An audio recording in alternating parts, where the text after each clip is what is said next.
नमस्कार दोस्तों, देसी पढ़ाई में आप लोगों का फिर से स्वागत है। आज की इस वीडियो में हम लोग क्लास 10 का हिस्ट्री का जो नेशनलिज्म इन इंडिया चैप्टर है उसका सिविल डिसोबीडियंस मूवमेंट से स्टार्ट करने जा रहे हैं। तो बिना वक्त गवाए चलिए शुरू करते हैं। तो पिछली वीडियो में हम लोग नॉन कोऑपरेशन मूवमेंट के बारे में पढ़े थे। नॉन कोऑपरेशन मूवमेंट जो था वो गांधी जी उसको हटा दिए, क्योंकि फेल हो गया था। कहा तो वायलेंस बहुत ज़्यादा हो गया था, वो आप पिछला वीडियो में देख सकते हैं। तो देखिए आपका In Feb 1922, Gandhi ji decided to withdraw the non-cooperation movement due to violence. The main cause was the Chauri Chaura. Chauri Chaura incident में बहुत ज़्यादा ही मारकाट हो गया था। तो चौरी चौरा कहाँ पे है देखिए, the Chauri Chaura incident occurred at Chauri Chaura in Gorakhpur district of United province on 4 फरवरी 1922। तो चौरी चौरा आपका गोरखपुर डिस्ट्रिक्ट में है, वहाँ पे बहुत ज़्यादा ही मारकाट हो गया था, जिसकी वजह से गांधी जी बोले कि नहीं, बहुत ज़्यादा जो आपका नॉन कोऑपरेशन मूवमेंट है वायलेंस का रूप ले लिया है, तो इसको अब हटाओ। तो इसलिए वो नॉन कोऑपरेशन मूवमेंट हटा देते हैं। देखिए इसी टाइम जो मूवमेंट जब कॉल्ड ऑफ हुआ तो उस समय ना कांग्रेस ना दो पार्ट में बंटने वाला था। वहाँ पे मतलब कांग्रेस के बीच में डिस्प्यूट क्रिएट हो रहा था। तो आइए देखते हैं हम लोग कांग्रेस के बीच में क्या प्रॉब्लम हो रहा था। तो आइए अब देखते हैं कि कांग्रेस का अंदर में डिस्प्यूट क्या चल रहा था।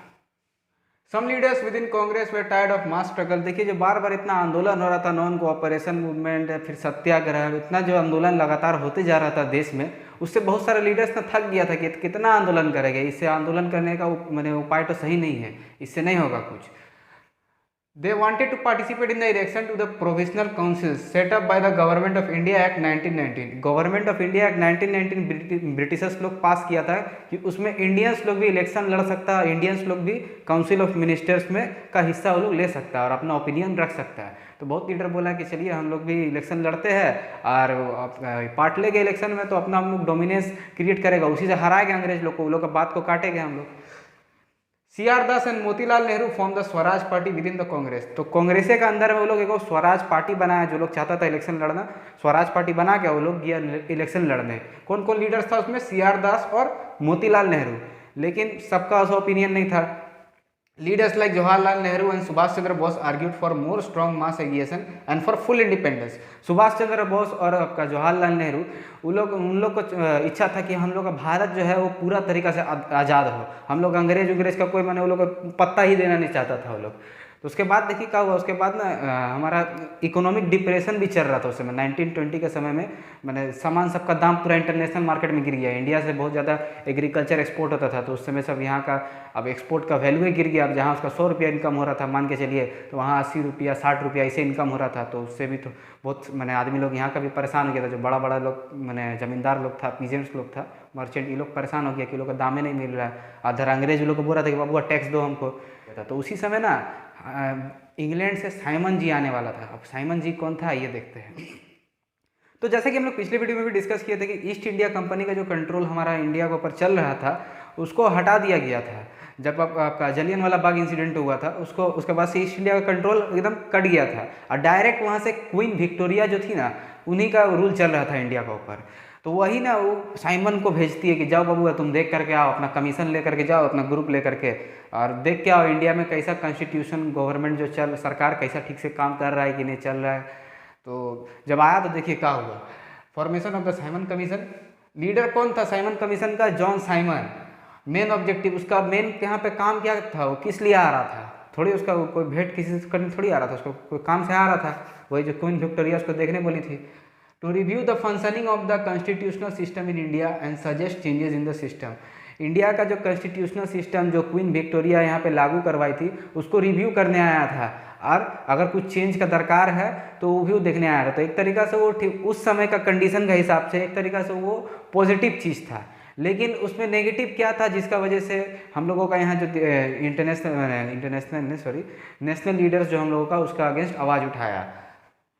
When Simon Commission arrived, they were treated with the slogan "Simon go back"। जब वो आया ना तो उसी सब एकदम बड़का बड़का को बैनर बना दिया, वहाँ पे लिख दिया "Simon go back", Simon go back. आप जाइए, अब जहाँ से आए हैं उन्हें जाइए वापस, हम लोग को दरकार नहीं है। काहे दरकार नहीं था?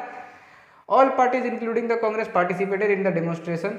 सब पार्टी लोग डेमोन्स्ट्रेशन में पार्टिसिपेट किया। अब दरकार तो कहीं नहीं था। अब एक्चुअली में जो साइमन कमीशन आया ना, तो उसमें मैक्सिमम 100% जो था वो खाली इंग्लैंड का आदमी लोग था, मैंने फॉरेनर लोग था, कोई भी इंडियंस नहीं था उसमें। तो अब इंडियंस रहेगा नहीं तो कैसे बताएगा कि इंडियंस लोग को क्या प्रॉब्लम हो रहा है, यहाँ पे कैसा गवर्नमेंट चल रहा है। इसीलिए सब पार्टी लोग मिल करके, जितना भी सब लोग था, वो लोग आवाज़ उठाया इसके खिलाफ और साइमन को वापस भगा दिया। तो जब साइमन कमीशन को इंडिया से भगा दिया गया, तो यहाँ पर ही एक्टिव लीडर्स जवाहरलाल नेहरू और उनका जो साथी लोग था, वो लोग इंडिया को अब पूर्ण स्वराज दिलाने का घोषित करने का ऐलान कर दिया कि हाँ, अब 26 जनवरी 1930 को इंडिया जो है फुल इंडिपेंडेंस कहलाएगा। लेकिन लोगों ने उतना ज़्यादा इंटरेस्ट उसमें नहीं दिखाया, जिसके वजह से ये पूर्ण स्वराज का उस समय आइडिया फेल कर गया। उसके बाद गांधी जी जो है वो सिविल डिसोबीडियंस मूवमेंट को आगे ले जाते हैं और सॉल्ट मार्च करते हैं। अब आइए देखते हैं कि सॉल्ट मार्च क्या हुआ था, कैसे हुआ था। तो जब साइमन कमीशनों को भगा दिया जाता है यहाँ इंडिया से, तो गांधी जी ना यहाँ से 11 को डिमांड लिख के भेजता है इरविन को। कौन उस समय इरविन जो था वहाँ का वाइस रॉय था इंग्लैंड का, उसको 11 को डिमांड लिख के भेजता है। उसमें आपका किसान गरीब से लेकर के पूरा अमीर इंडस्ट्रियलिस्ट तक का सबका डिमांड था।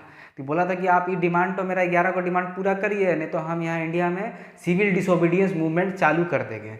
तो इरविनवा का क्या ना, उसका डिमांडवा सब रिजेक्ट कर दिया। आइए डिटेल्स में थोड़ा पढ़ते हैं। On 31 January Gandhi ji send a letter to viceroy Irwin demanding 11 demands. 31 जनवरी को गांधी जी लेटर भेजता है वाइसरॉय इरविन को अपना 11 को डिमांड लिख के। One of his 11 demand was to abolish sale tax. Irwin rejected his demand. तो इसमें से एक डिमांड क्या था कि सॉल्ट टैक्स जो है उसको आप एबॉलिश करिए, हटाइए।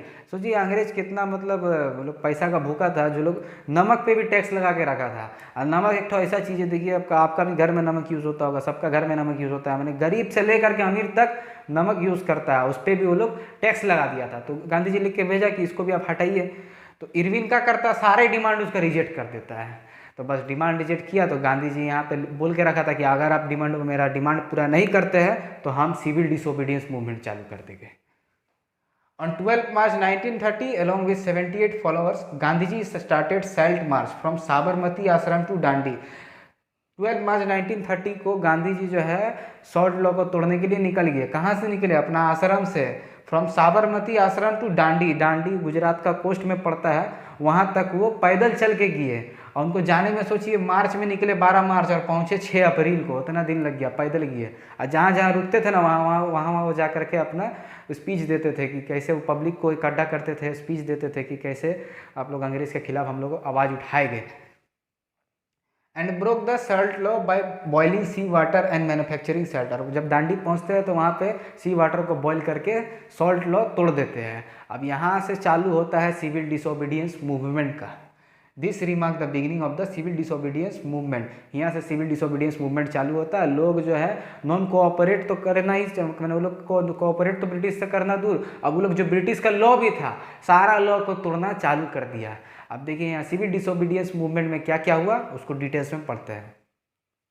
तो गांधी जी जब सॉल्ट लॉ को तोड़ करके चिंगारी मारिए दिए थे, तो उसके बाद से देखिए पूरा देश भर में क्या क्या हुआ। सबसे पहला foreign clothes were boycotted. Foreign clothes जो था वो उसको बॉयकॉट ऐसी आदमी फिर से करना चालू कर दिया। जो भी मैनचेस्टर का कपड़ा उपड़ा सब आ रहा था सबको बॉयकॉट करने लगा। उसके बाद पीजेंट्स रिफ्यूज टू पे रेवेन्यू एंड चौकीदारी टैक्सेस। पीजेंट किसान लोग जो था वो लोग टैक्स देने से इनकार कर दिया, ब्रिटिश को टैक्स नहीं दिया। और गाँव जंगल उंगल में चौकीदारी टैक्स लगता था वो भी वो लोग देने के लिए मना कर दिया कि हम लोग कोई टैक्स नहीं देंगे ब्रिटिशर्स को। Village officials resigned. विलेज का जो गांव का जो कुछ ऑफिशियल था जो कि ब्रिटिशर सरकार के अंडर में काम करता था, वो लोग भी जा करके रिजाइन कर दिया कि हम लोग भी अब आपका अंडर में काम नहीं करेंगे। Forest people violated forest laws in many places. बहुत सारा जंगल में लॉ था कि यहाँ जंगल में फॉरेस्ट पीपल ढुक नहीं सकता, उसका मटेरियल्स यूज़ नहीं कर सकता। तो वहाँ जंगल का आदमी लोग जा करके वो सब लॉ को कोई मानवे नहीं किया, सब घुस गया जाके जंगल, एकदम आराम से अपना यूज़ करे लगा जितना भी सामान था। तो इस तरह देखिए वो लोग तो सिविल डिसोबीडियंस मूवमेंट को सब तरह से अपना लोग जो है अपना अपना योगदान दिया। लेकिन ये भी मूवमेंट जब हो रहा था ना तो उसका भी यहाँ पे देखिए, यहाँ भी अंग्रेज वालों क्या कर दिया, the British government arrested all the leaders including Gandhi ji. Gandhi ji और जितना भी कांग्रेस का लीडर्स था सबको अरेस्ट कर दिया बस। तो यहाँ पे पब्लिक गर्म हो गया, यहाँ भी पूरा वायलेंस हो गया। वायलेंस होने का वजह से गांधी जी फिर से जो सिविल डिसोबीडियंस मूवमेंट है इसको वापस ले लेता है। कैसे वायलेंस हुआ आइए देखते हैं कि अब सिविल डिसोबीडियंस मूवमेंट को रोकने का क्या क्या कारण था। आखिर गांधी जी ने सिविल डिसोबीडियंस मूवमेंट को क्यों रोका। Peaceful satyagrahis were attack, women children were beaten. मैंने वहाँ पे जो सत्याग्रही लोग जो थे, जो कि सत्याग्रह कर रहे थे, अपना आवाज़ उठा रहे थे, तो उन लोगों के ऊपर अटैक कर दिया गया ब्रिटिशर्स के द्वारा। और बच्चों तक को लोग नहीं छोड़ा, बच्चों लोग कोई पकड़ पकड़ के मारे लगा, औरत लोग को भी मारे लगा, जिसका वजह से गांधी जी को पूरा एकदम उनका माथा खराब हो गया। About 1 lakh satyagrahis were arrested, 1 lakh satyagrahis को अरेस्ट कर दिया ब्रिटिश, अरेस्ट करके जेल में भर दिया। अब भर दिया लोगों को, सोचिए 1 लाख आदमी को लोग खाना वाना कैसे खिलाता होगा, भगवान जाने। When Abdul Ghaffar was arrested on April 1930, several violent incidents took place in Peshawar. Abdul गफ़र Khan जो उस समय एक नामी लीडर था, जब उनको पेशावर से उठा लिया गया, तब वहाँ पे आदमी लोग पूरा भड़क गया कि कैसे तुम उठा सकते हो। वहाँ पे फिर पूरा वायलेंट रूप ले लिया, सब आदमी लोग पूरा गुस्सा गया रहा उस समय। In this situation Gandhi ji call off the movement and signed a pact with lord Irwin on 5 March 1931। तो यही सब कारणों की वजह से गांधी जी जो है इस मूवमेंट को हटा देते हैं, कॉल ऑफ कर देते हैं, और इरविन के संग एक पैक्ट साइन करते हैं। उस पैक्ट का नाम क्या था? This pact was called Gandhi Irwin pact. यही पैक्ट को गांधी इरविन पैक्ट बोलते हैं। देखिए, जब ये सब मूवमेंट जब हो रहा था तो बंद करा तो दिया, लेकिन गांधी जी फिर कुछ समय बाद सोचा कि चलो फिर से सिविल डिसोबीडियंस मूवमेंट को स्टार्ट करना चाहिए, क्योंकि ब्रिटिशर्स लोग तो सुन नहीं रहा था। लेकिन जब वो दोबारा इस मूवमेंट को स्टार्ट करता है ना, तो आदमी उतना सपोर्ट नहीं दिखाता। काहे तो आदमी लोग भी पूरा तंगा गया रहा, कभी बोलता है मूवमेंट करो, कभी बोलता है नहीं करो, आदमी लोग भी तित्ता हो गया रहा पूरा। तो बोला वो लोग उतना अच्छा से सपोर्ट नहीं दिया। उसके बाद जो स्वराज का जो मतलब था ना, स्वराज मैंने कहा हुआ, स्वराज मैंने हम लोगों का आज़ादी। तो आज़ादी का मतलब जो लोग अपना अपना तरीका से अलगे अलगे ले लिया था। अब किसान लोग स्वराज का मतलब अलगे समझ रहा था, इंडस्ट्रियलिस्ट लोग अलगे समझ रहा था, बिजनेसमैन लोग अलगे समझ रहा था। तो कौन लोग क्या स्वराज का मतलब कैसे समझ रहा था, आइए हम लोग देखते हैं। अब आइए देखते हैं कि स्वराज का मतलब लोग अपना अपना तरह से कहा ले रहा था। मतलब कि लोग क्या कर रहा था ना, अपना फायदा देख रहा था कि तभी जिसका फायदा हो रहा था वो लोग जा करके इस सिविल डिसोबीडियंस मूवमेंट में लड़ रहा था, जिसका कोई मतलब नहीं बन रहा था वो लोग नहीं जा रहा था। तो in the villages, the meaning of Swaraj for the rich peasants was struggle against high revenues. Rich peasants लोग आपका सिविल डिसोबीडियंस मूवमेंट में क्यों पार्ट लिया? क्योंकि उन लोगों को अंग्रेजों को हाई टैक्स देना पड़ रहा था, बहुत ज़्यादा टैक्स देना पड़ रहा था। तो उससे बचने के लिए वो लोग सोचा कि चलो सिविल डिसोबीडियंस मूवमेंट में हम लोग भी पार्ट लेते हैं, तब हम लोग का थोड़ा फायदा होगा, टैक्स वो हम लोगों को जो है कम देना पड़ेगा या फिर नहीं देना पड़ेगा। For poor peasants was to remove the rent which they pay to zamindars. Poor peasants लोग भी इसमें क्यों पार्ट लिया? क्योंकि लोग को लग रहा था कि हम लोग जो जमींदार को रेंट पे कर रहे हैं, अपना ज़मीन का जो भाड़ा दे रहे हैं, वो हम लोग को भाड़ा नहीं देना पड़ेगा जमींदार को, इसीलिए वो लोग सिविल डिसोबीडियंस मूवमेंट में पार्ट लिया। फिर आइए देखते हैं इंडस्ट्रियलिस्ट लोग का सोच रहा था। For industrialist the meaning of Swaraj was that business restriction should be lifted.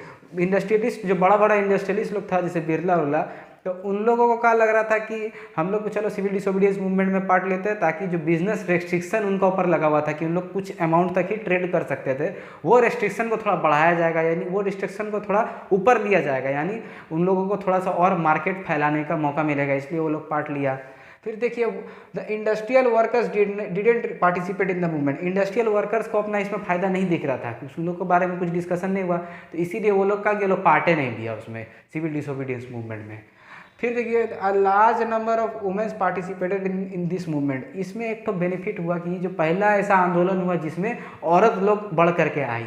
इसका पहले जितना भी नॉन कोऑपरेशन मूवमेंट हुआ, फिर जितना भी गांधी जी जब सत्याग्रह वगैरह कराया, उसमें वुमेन्स का पार्टिसिपेशन नाम बराबर था। और इस मूवमेंट में वुमेन लोग भी, औरत लोग भी अपना हाथ बटाया। कहाँ से औरत लोग आ रहा था? तो कहाँ से आ रहा था? देखिए, in rural areas womens from rich peasants household, जो भी अमीर घर का बेटी लोग थी वो लोग आ रही थी।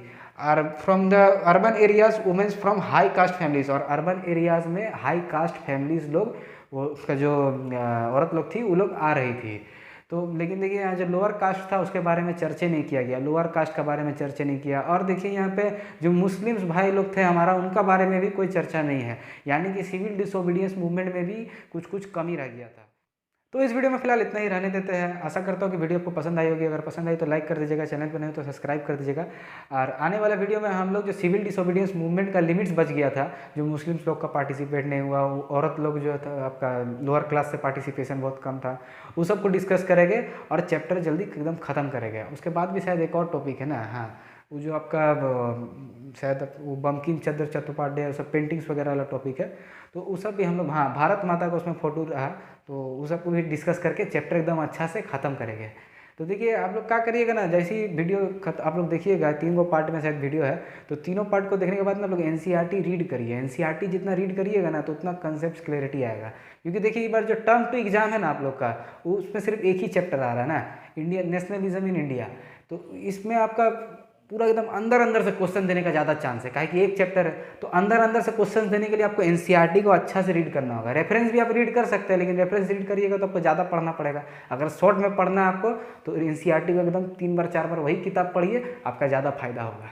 तो चलिए मिलते हैं अब नेक्स्ट वीडियो में। जय हिंद।